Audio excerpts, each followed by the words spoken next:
So, how to get a good mix in your ears? I was just at a conference that discussed and kind of helped me fine tune some things that I also want to share with you guys. But typically, if you're on mic 10, actually, I'm going to go because I'm usually on mic 8. I'm going to have my volume around 0.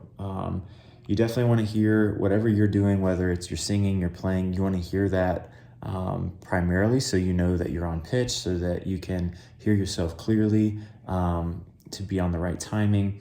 Then if somebody else is leading a song, let's say Josh is leading the song, I'm going to put him up pretty loud in my ears too, because he's going to be singing melody, I'm going to be singing a harmony, and I need to hear the melody in order to have a good harmony.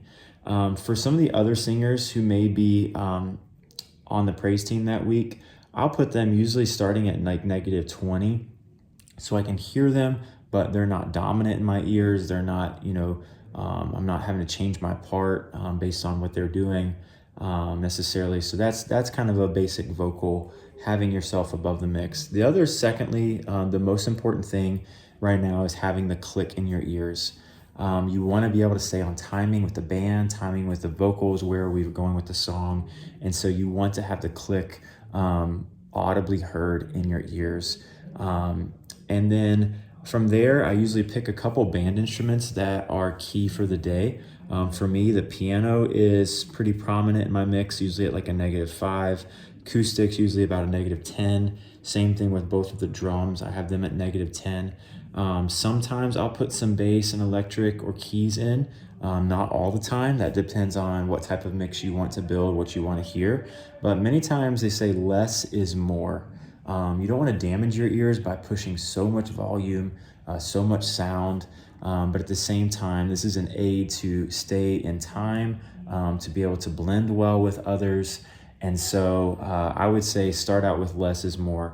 If for some reason you can't hear something, always double check under my mix, check your master volume, check the volume of your pack to make sure it's not set too low, because that will affect everything.